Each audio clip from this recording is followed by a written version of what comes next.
के पंडित पुजारी हमारे संत गुरु रविदास जी से शास्त्रार्थ में हार गए, और जब वो हार गए तो उन्होंने सम्मान दिया, पालकी में बिठाया और पूरे बनारस का भ्रमण करवाया। रानी, एक राजा की रानी, एक राजकुमारी मीराबाई क्यों चली आती हमारे संत गुरु रविदास के चरणों में? वो बनारस के बहुत बड़े व्यापारी थे, जूते चमड़े का कारोबार के मालिक थे। रविदास की वाणी में कि डेली प्रतिदिन वो एक जोड़ी जूता किसी को दान कर देते थे। अरे भाई, एक जोड़ी जूता दान कर देते थे, कौन कर पाएगा? 30 दिन में 30 जोड़ी जूता दान कौन कर पाएगा? संत शिरोमणि रविदास ने अपनी वाणी में हमें धर्म दिया, हमें फिलोसफी दिया, हमें दर्शन दिया। आज मंच पर पूज्य भंते बोधिशील जी बैठे हुए हैं। मैं डॉक्टर लालजी मेधांकर बुद्धिस्ट स्टडीज में पीएचडी, और अध्ययन में डॉक्टरेट हूँ, पोस्ट डॉक्टरेट, पाली भाषा में डॉक्टरेट। हमने लगभग 14 से 16 बरस, जब मैं दिल्ली में कार्य करता था, पार्टी का सघन वर्कर था, अपना समय उसी में से बचा करके और मैंने रिसर्च करने का काम दिल्ली विश्वविद्यालय में किया, सघन अध्ययन किया। तो हमको धर्म के जानकार है, धर्म को गहराई से स्वीकारा है, पढ़ा है, समझा है। तो हम जानते हैं कि हमारे संत शिरोमणि रविदास ने क्या बोली बोली है, उनका क्या कहने का मतलब था। धम्मपद एक ग्रंथ है जो भगवान बुद्ध के धर्म का बहुत पवित्र ग्रंथ है। तमाम बुद्ध विहारों में सुबेरे सुबेरे धम्मपद के एक चैप्टर का पाठ किया जाता है। उस धम्मपद में पहली जो गाथा है उसमें भगवान बुद्ध कहते हैं, मनो कुपमा धम्मा मनो सेठा मनोमया मनसा च पदुत्थेन भासति वा करोति वा ततो नंग मन बेति छाया व अनुपायिनी। भगवान बुद्ध कहते हैं कि जब कोई बुरे मन से बोलता है, बुरे मन से करता है, तो दुख उसके साथ ऐसे ही चल देता है जैसे रथ के साथ उसका पहिया, उसका चक्का। लेकिन जब कोई अच्छे मन से बोलता है, जब कोई अच्छे मन से करता है, साफ मन से करता है, तो सुख और शांति उसके साथ ऐसे ही चल देते हैं जैसे किसी व्यक्ति के साथ उसका प्रतिबिंब, उसकी परछाई। यही बात जो मन ही पूजा मन ही धूप मन को सेवूं सहज स्वरूप, मन की प्रधानता बताई। मन ही पूजा, मन को स्ट्रॉन्ग कीजिए, मन को मजबूत कीजिए, मन को निर्मल कीजिए, मन को पवित्र कीजिए, इसी मन का विकास कीजिए। आपका जीवन संवर जाएगा, समाज संवर जाएगा, देश संवर जाएगा, परिवार आपका बेहतर हो जाएगा, आपके बाल बच्चे बेहतर हो जाएंगे। इस मन को स्ट्रॉन्ग कीजिए, क्योंकि ये मन सारे कर्मों का अगुआ है, ये मन श्रेष्ठ है। कोई बात सबसे पहले मन में आती है। जो बात 2500 वर्ष भगवान गौतम बुद्ध ने कही थी, आज से 600 साल पहले संत शिरोमणि रविदास ने कहा कि मन ही पूजा मन ही धूप मन को सेवूं सहज स्वरूप। मोदी जी मन की बात करते हैं, बेटियों को निर्वस्त्र करके घुमाया गया, किस प्रकार से अपमानित किया गया, स्त्री जाति को कलंकित करने का काम किया गया। मन साफ है, मन अच्छा है। अरे मन में मैल है, मन में दुर्भावना है। बाबा साहेब डॉक्टर अम्बेडकर का संविधान खत्म कर देना चाहते हैं। मन गंदा है। हमारे संत शिरोमणि रविदास ने कहा कि इस मन को फिल्टर करो, इस मन के मैल को दूर करो, इस मन को ऊंचा उठाओ।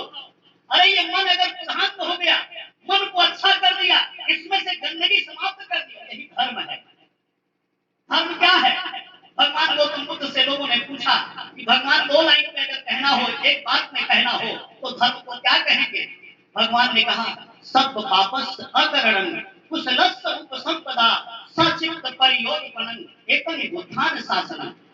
सभी पाप कर्मों का न करना, सभी बुरे कर्मों का न करना और कुशल कर्मों का अपने जीवन में संचय करना। इसमें जो मन है उसको विशुद्ध कर लेना, परिशुद्ध कर लेना, यही बुद्ध का धर्म है। तो ये मन की प्रधानता, अगर मन बन गया तो आप हिमालय चोटी पर चले जाएंगे, और मन नहीं बना तो खेत में एक मेड़ हो उसको भी नहीं लाने पाएंगे, वहीं गिर जाएंगे आप। अगर मन तैयार कर लिया, मनोवृत्ति आपकी बन गई, तो आपका बेटा बेटी डीएम एसडीएम कलेक्टर हो जाएगा, एमपी एमएलए मिनिस्टर सीएम बन जाएगा। और अगर ये मन तैयार नहीं हुआ तो आपका बेटा बेटी हरवाहा चरवाहा बन जाएगा, गुलाम बन जाएगा। तो हमारे संत गुरुओं ने ये धर्म की परिभाषा बताई है। तो जो संत शिरोमणि रविदास की वाणी बहन जी ने कहा, मन चंगा तो कठौती में गंगा, उसमें व्यंग है कि गंगा में डुबकी लगाने से पाप नहीं करेंगे। गाय को माता जी कहेंगे तो पाप नहीं करेंगे, और गाय को माता कहेंगे तो सांड को भी कुछ पद जोड़ना पड़ेगा। गाय माता तो सांड पप्पा हो गया ना। क्या फार्मूला है? गंगा मैया हो गई तो यमुना मौसी हो गई, तो कोसी का नमुआ नहीं ले रहे हो आप, कोसी को बुआ कहो आप, तो उधर कर्नासा नदी है उसको चाची कहो आप। ये धर्म नहीं है, ये आडंबर है। किसी आडंबर इसी भोग और ढकोसले का हमारे संतों गुरुओं महापुरुषों ने विरोध किया है। उन्होंने धर्म बनाया है कि आप अपने आप को निर्मल कीजिए, अपने आप को पवित्र कीजिए, अपने मन को विशुद्ध कीजिए, आप धार्मिक हो जाइए, पैर समाप्त कीजिए। भगवान बुद्ध ने कहा, ना ही बेरेन बेरानी संबंधी निपुदाचरण आ बेरेन का संबंधी एस धम्मो सनातनो। तो सनातन की बात कर रहे हैं, बुद्ध ने सनातन की बात किया है। सनातन क्या है? जो प्राकृतिक है, जो नेचुरल है, जो हमेशा से चला आ रहा है, वो सनातन है। आडंबर सनातन नहीं है, ढोंग सनातन नहीं है। हमारी ही संस्कृति को, हमारे ही धर्म को, हमारे ही विचारधारा को चुराया है उन्होंने। अपने पास बेचारों के पास ज्यादा कुछ है नहीं। अगर कोई आपका बेटा बेटी कोई पढ़ेगा, ऊंचाई पर जाएगा, गहराई में जाएगा, तो ये पाएगा कि धर्म और संस्कृति के मामले में, विचारधारा के मामले में हम बहुत ऊंचे हैं, और ये जो आडंबर फैलाने वाले लोग हैं ये हमसे बहुत नीचे हैं।